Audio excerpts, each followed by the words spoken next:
Hello friends, कैसे हैं आप सभी लोग। मुझे उम्मीद है कि आप लोग अच्छे होंगे, बेहतर होंगे।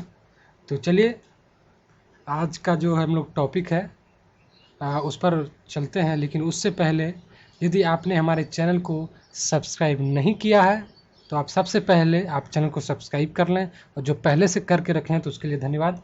और बाकी और जो नए लोग हैं, चैनल को सब्सक्राइब कीजिए, और बगल में एक घंटा दिख रहा होगा, ठीक है। सब्सक्राइब बटन के बगल में एक घंटा दिख रहा होगा, आप उस घंटे को दबा दें।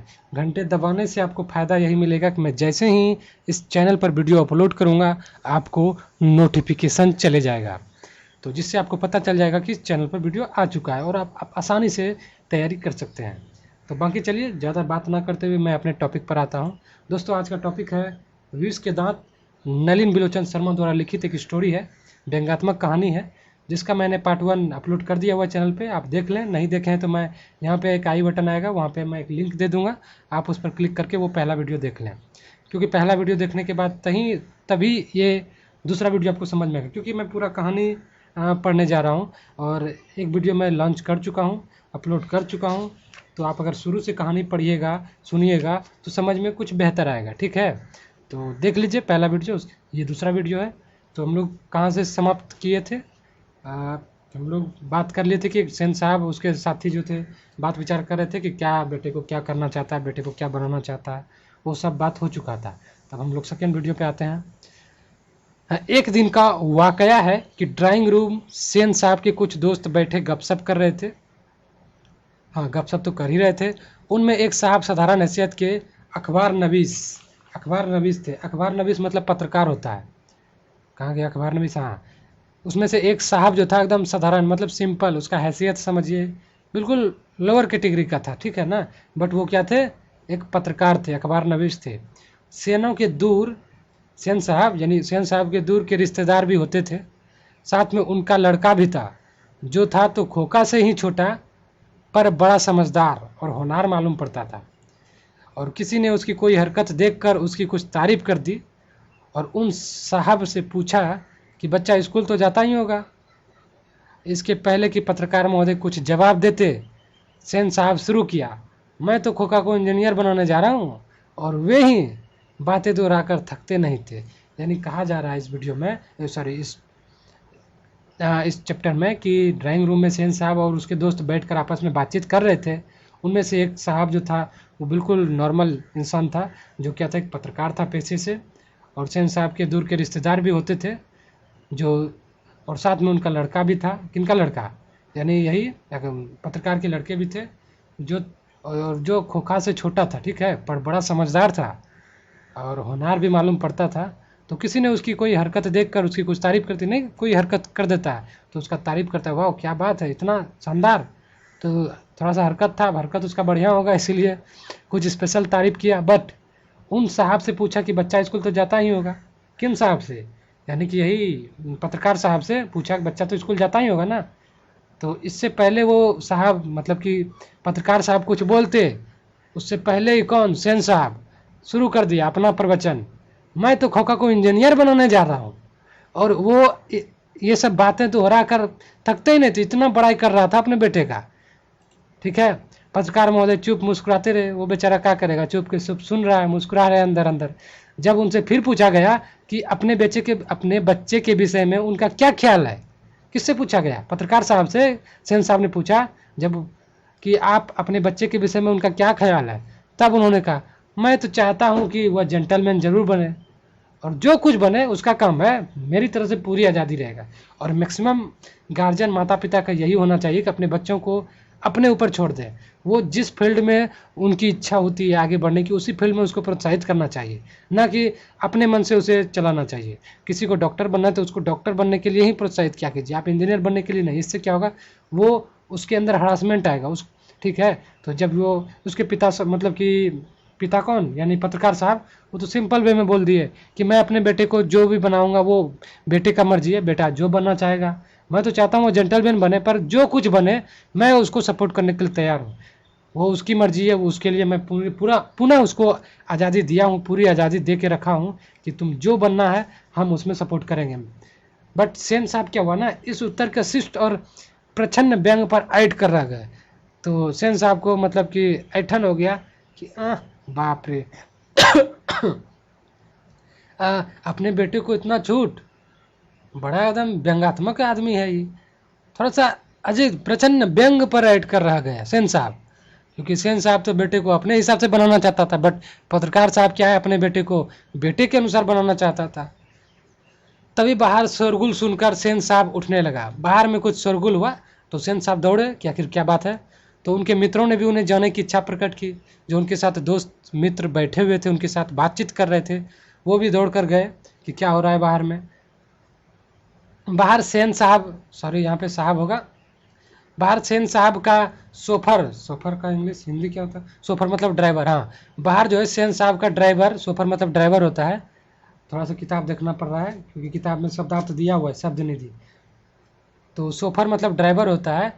तो सेन साहब का ड्राइवर जो है एक औरत से उलझ रहा था, और औरत के पास एक 5-6 साल का बच्चा खड़ा था, जिसे वह रोकने की कोशिश कर रही थी, क्योंकि बच्चा बार बार सोफर यानी कि ड्राइवर की ओर झपट रहा था।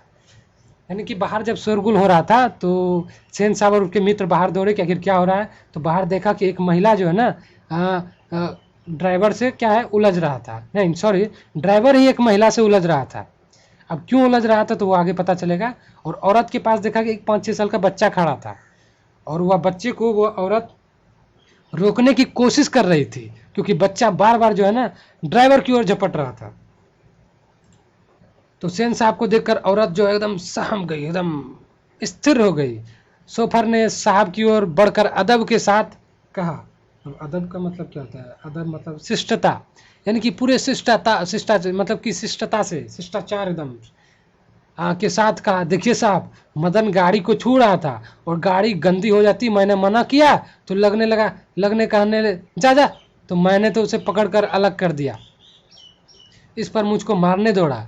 यानी कह रहा है कि सेन साहब को देखकर औरत जो है डर गई। सोफर ने यानी ड्राइवर ने साहब की ओर बढ़कर बड़ा एकदम क्या बोलते हैं आदर्श के साथ ड्राइवर के सामने हाथ जोड़कर कहा, साहब साहब, मदन जो है ना वो गाड़ी को छू रहा था और गाड़ी गंदी हो जाती ना, इसलिए मैंने मना किया, तो उल्टा हमें ही धोपने लगा, हमें ही कहने लगा जा जा जा, तो ऐसा बोलने लगा। तो बट मैंने उसे क्या किया, पकड़कर अलग कर दिया, तो इस पर वो मदन मुझको मारने दौड़ने लगा। अब उसकी माँ भी आकर खामखा मुझे मुझसे उलझ रही थी। यहाँ पे उलझ होगा, थोड़ा टाइपिंग मिस्टेक है, माफ़ कीजिएगा। अब उसकी माँ भी आकर खामखा मुझसे उलझ रही थी।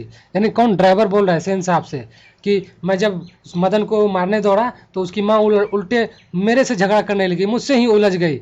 तब मदन की माँ कुछ, यहाँ भो हो गया, मदन की माँ कुछ कहना चाहती थी, लेकिन सेन साहब के सटे होठों को देखकर वह चुप रह गई। यानी मदन की माँ कुछ कहना चाह रही थी कि मेरा बेटा का गलती नहीं है, ऐसे वैसे कुछ वो परिस्थितियाँ बताने वाली थी, लेकिन सेन साहब के सटे होठ को देखकर यानी कि एकदम सेन साहब पूरा एकदम गुस्से में लग रहा था, जिस वजह से क्या हुआ ना, वो माँ मदन की माँ बिल्कुल एकदम चुप रही, कहीं कुछ नहीं बोली। फिर सेन साहब ने बड़े संयम, यहाँ पे संयम होगा, बड़े संयम पर कठोर स्वर में कहा, मदन की माँ, मदन को ले जाओ और देखना वह फिर ऐसी हरकत ना करे। मदन की माँ अपने बच्चे के बाएं घुटने से निकलते हुए खून को पोंछती हुई चली गई। तो ड्राइवर लगता है मारा था उसको, मदन को, जिस वजह से घुटने में चोट लग गई थी तो उसमें खून बह रहा था, तो उस खून को पोंछती हुई चली गई। ड्राइवर ने शायद धकेल दिया होगा और वह गिर पड़ा था, लेकिन एक मामूली किरानी के बेटे को सेन साहब के ड्राइवर ने धक्का दे दिया।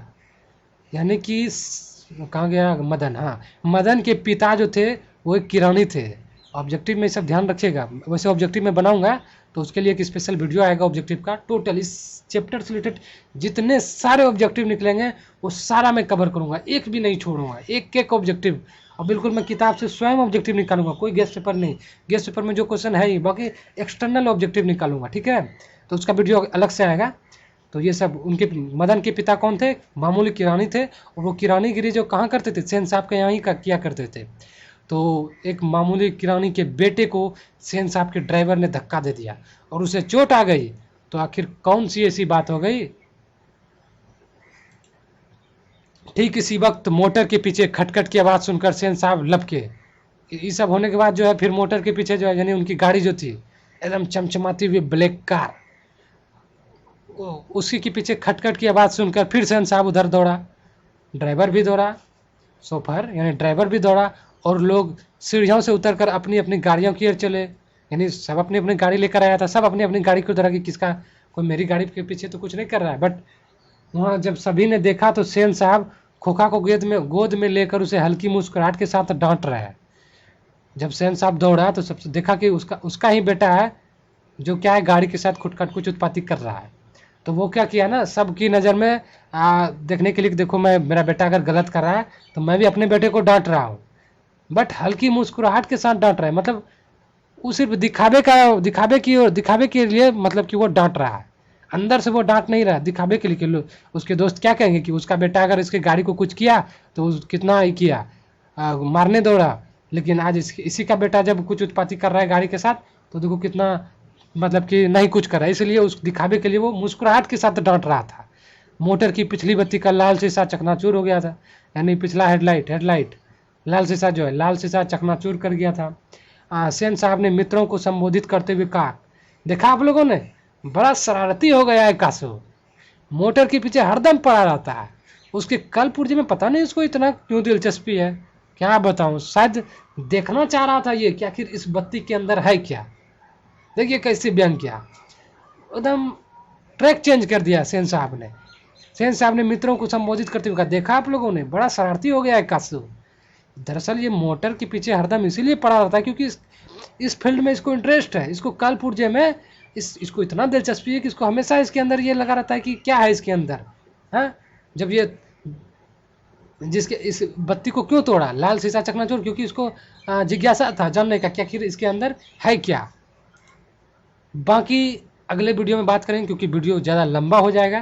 तो ये आपका सेकेंड पार्ट था, फर्स्ट पार्ट अपलोड हो चुका है, ये सेकेंड पार्ट आज अपलोड हो जाएगा और बाकी थर्ड पार्ट जो है वो नेक्स्ट वीडियो में हम लोग बात करेंगे।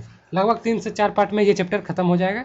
उसके बाद हम लोग इसका जो अभ्यास प्रश्न उत्तर है, बाकी जो है कुछ व्याकरण है, जो भी रिलेटेड है अभ्यास में, वो सारा कवर करेंगे, फिर हम लोग अगले चैप्टर में जाएंगे। ओके, तो मिलते हैं 20 के दांत नलिन बिलोचन शर्मा द्वारा लिखित नेक्स्ट पार्ट परिचय के अगले वीडियो में। ओके, तब तक के लिए धन्यवाद।